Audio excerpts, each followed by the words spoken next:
Comme il était en chemin et qu'il approchait de Damas, tout à coup une lumière venant du ciel répandit autour de lui.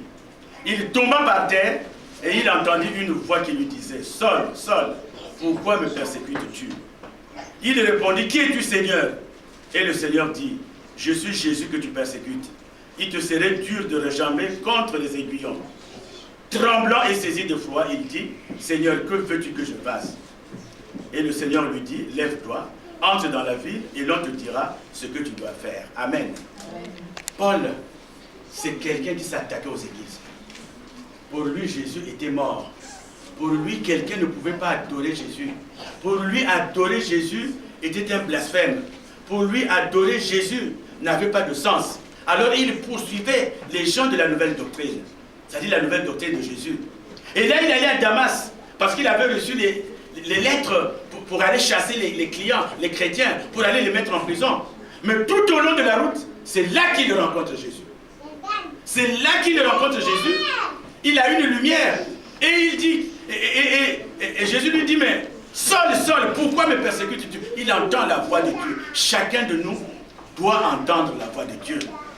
Chacun de nous doit chercher à entendre la voix de Dieu. Pourquoi me persécutes-tu? Il dit quoi? Mais celui-là aussi c'est qui? Qui es-tu, Seigneur? Je suis Jésus que tu persécutes. Amen. Jésus lui dit, je suis Jésus. Paul a pris peur. Paul est devenu l'apôtre des païens. Paul est devenu celui qui dit, je suis le moindre de tous. Parce que Paul a eu la révélation intérieure que Jésus-Christ est vivant. Mon frère, ma soeur, toutes les négligences que tu fais de l'œuvre de Dieu, parce que tu n'as pas encore la révélation. Alors cette révélation, il faut la chercher. Il suffit de se faire tout petit, demander à Jésus, Jésus, j'ai besoin de toi, je veux te connaître. Il suffit que cela soit ta prière. Tu te mets à genoux chez toi, tu fermes les yeux, tu pries, tu pleures, tu dis Jésus, j'ai besoin de toi, je veux te connaître. Je te dis mon frère, ma soeur, si tu le dis avec foi, si tu le dis en vérité, tu connaîtras Jésus. Tu connaîtras Jésus. Et quand tu connaîtras Jésus, personne ne te détournera de Jésus. On parle de veille de prière, tu es présent. On parle de réunion de prière, tu es présent. On parle de ceci, tu es présent. Parce que tu sais qui est Jésus. Mais tant que tu n'as pas cette révélation, tu auras toujours des raisons. Tu auras toujours des raisons. Vous savez, les chrétiens sont devenus aujourd'hui des donne-moi. Seigneur, donne-moi. Seigneur, donne-moi. Mais toi, tu donnes quoi à Dieu? Il y a un cantique qui dit, que puis-je te donner, Seigneur? Que puis-je te donner? Je n'ai rien à te donner, Seigneur, sinon le parfum de mes lèvres, sinon mes prières. Mon frère, ma soeur, je te le dis, quand tu connaîtras Jésus, tu n'auras plus besoin de voiture pour aller à l'église. Tu n'auras plus besoin de quoi que ce soit pour aller à l'église. Sous la pluie, sous la neige, tu marcheras. Parce que quand on descend à Paris, il arrive que tu descendes à un endroit où tu attends le métro, il n'y a pas de métro. Mais tu fais la distance comment? À pied. Tu fais la distance à pied. Il arrivera même que tu vas faire l'autostop le dimanche matin. Tu demandes aux gens qui passent, ils sont très gentils. Dépose-moi seulement au croisement de Courtois et Sens. Ils te déposent à ce croisement. Tu marches, tu marches. Les gens te trouvent ici. Vous voyez, il y a une sœur qui avait battu le record. Elle ne venait pas à l'église. Mais le jour où on a dit, il y a ça pour toi, elle était la première arrivée à l'église. Et Marc 3, verset 29 nous dit quoi? Si tu peux, verset 23, Marc 3, verset 23, nous dit, si tu le peux, tout est possible à celui qui croit. Bien-aimé, c'est ça connaître Jésus.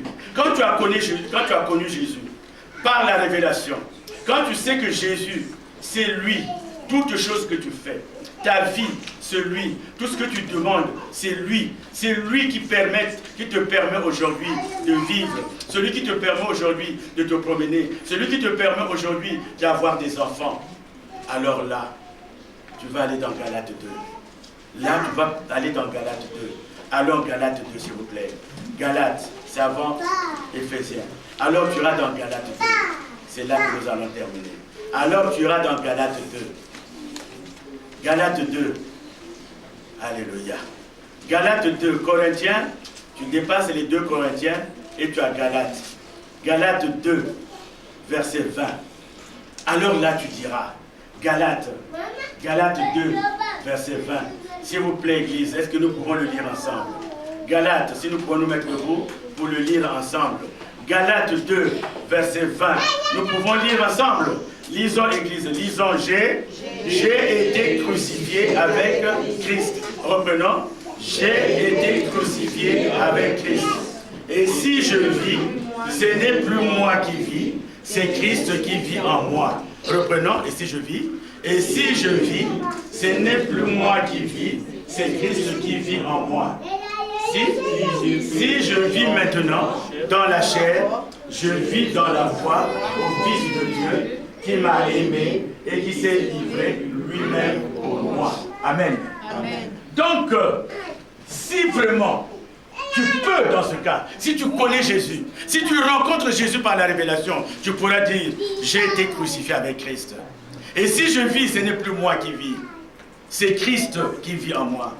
Et si je vis maintenant dans la chair, je vis dans la foi au Fils de Dieu qui m'a aimé et qui s'est livré lui-même pour moi. Asseyez-nous bien aimés. C'est cela connaître Jésus. C'est cela connaître Jésus. Je m'en voudrais si je ne terminais pas par le témoignage de 2 amis. 2 amis qui s'aimaient. Ils ont vécu 20 ans, ils ont vécu 30 ans ensemble. Mais ils volaient. Ils faisaient la fornication. Ils se battaient pendant près de 20 ans, 30 ans. 2 amis. Alors il y a l'un d'eux qui était chrétien. Il y a l'un d'eux qui était baptisé. Mais l'autre ne le savait pas. Partout où on les voyait, ils étaient inséparables. Comment le savoir? Il n'allait pas au culte. S'il allait au culte le dimanche, il aurait su que mon ami est chrétien. Mais lui, il n'allait jamais au culte. Il n'allait jamais dans les veillées de prière. Jamais. Mais il était baptisé. Alors, pendant 20 ans, 30 ans, ils ont vécu ensemble. Ils ont tout fait ensemble. Le vol ensemble, la fornication ensemble, le mensonge ensemble. Et quelqu'un a vécu auprès de lui. C'était des amis inséparables. Puis un jour, celui qui n'était pas baptisé va rencontrer Jésus. Il va rencontrer Jésus. Il va écouter la parole de conversion. Il va écouter que Jésus-Christ, c'est la vie. Il va écouter que Jésus-Christ. Alors, celui qui n'était pas chrétien, il s'est converti en Christ. Il est devenu chrétien. Et quand il est reparti voir son ami, après quelques jours, l'ami avait vu qu'il avait changé. Il se retourne vers lui. Il était rayonnant. Vous savez, celui qui est en Christ est rayonnant. Vous cherchez la beauté. La beauté, on la trouve en Christ. On la trouve en Christ. Parce que Christ fait de nous des aigles. Il nous renouvelle. Alors son ami le voit en tout cas beau, le voit émerveillé. Il dit, mais mon frère, qu'est-ce que tu as trouvé? Il dit, ah, écoute, j'ai rencontré quelqu'un, c'est pas possible. L'ami qui dit, ah là, toi, accouche, puis c'était des voyous. Accouche quoi? Tu as rencontré une meuf quelque part? Tu as rencontré une meuf quelque part? Mais non, c'est pas une meuf. Enfin, c'est le langage des jeunes. Hein. Meuf, c'est fille. Oui. Je crois que c'est ça, non? Hein? Oui. Tu as rencontré une fille, une meuf. Non, non, non, non. C'est plus qu'une meuf. Mais qu'est-ce que tu as rencontré? Quoi? Tu as gagné au loto? C'est plus que le loto. Comment ça, plus que le loto? Celui que j'ai rencontré est terrible. Mais qu'est-ce qui se passe? Quoi? Tu t'es lié d'amitié avec le président de la République? Non! C'est plus que ça. Quoi? Tu as hérité? Non! Et puis, il va regarder son ami en souriant, très content. Il va dire, j'ai rencontré Jésus. L'ami qui dit, quoi? Tu as rencontré Jésus-Christ? Mais moi, je le connais depuis près de 30 ans. Il dit, mon frère, tu volais avec moi. On trichait le train. On ne payait pas nos billets dans le train. On a fait beaucoup de fornication. Que des filles à qui nous avons promis le mariage. Tu dis que tu es chrétien? Il dit oui. Mais non, tu n'as pas rencontré le vrai Jésus. Église, amen. Amen. Parce que quand on rencontre le vrai Jésus, on est une nouvelle créature. Mon frère, cette année nouvelle, 2015, que cette année soit pour toi une année de croissance. Que tu puisses grandir avec Jésus, dans la grâce de Dieu, et dans la connaissance de Jésus-Christ. Cherche à rencontrer Jésus. Cherche à connaître Jésus. Il suffit que tu lui demandes, Seigneur, je veux te connaître. Je veux te connaître. J'ai besoin de toi. Fais-toi tout petit. Je veux te connaître. J'ai besoin de toi. Et comme il dit dans Apocalypse 3, il se tient devant ta porte. Jésus se tient devant ta porte. Il veut que tu le connaisses. Il se tient devant ta porte. Alors la Bible dit, je me tiens, voici je me tiens devant la porte. Je me tiens devant la porte. Jésus se tient devant ton cœur. Il est là devant ton cœur. Il dit, je frappe.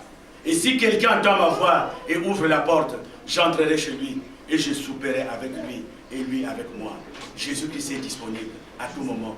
Dis-lui seulement, Seigneur, je t'aime, je veux te connaître. Je veux te connaître. Il se fera révéler à toi. Et c'est là que 2015 fera de toi un chrétien né de nouveau.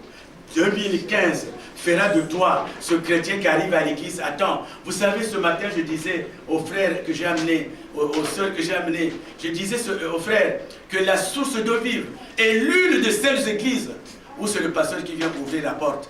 Vous savez, dans toutes les églises, le pasteur arrive lorsque tout est déjà chauffé. L'adoration a chauffé. L'adoration a chauffé. Il passe, je ne sais pas quoi. Et quand la parole arrive, c'est là que le pasteur rentre. C'est là que le pasteur rentre. Et l'église se lève pour l'accueillir, pour l'applaudir. Mais la source de vie, c'est la seule église où c'est le pasteur qui doit arriver en premier. Il arrive en premier, il ouvre la salle. Où sont les autres? Où sont les diacres? Où sont les pasteurs? Où sont les évangélistes? Où sont les prophètes? Où sont-ils?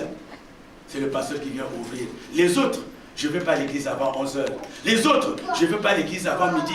Le pasteur arrive le premier, il vient ouvrir. Et quand il ouvre, il n'y a personne. Mon frère, quand Jésus-Christ, quand tu vas se révéler à toi, tu seras le premier arrivé. Tu seras le premier arrivé. Tu seras le premier à aller dans cette église. Et mon frère, quand il va se révéler à toi, tu ne feras pas un jour sans aller à lui. Tu ne feras pas un jour. Tu n'auras pas besoin de voiture pour te déposer ici. Tu viendras à pied. Tu viendras à pied. Parce que celui qui connaît Jésus n'a pas de limite. Il n'a pas de limite. Que cette année nous apporte cela, l'année 2015. Soyez bénis au nom de Jésus.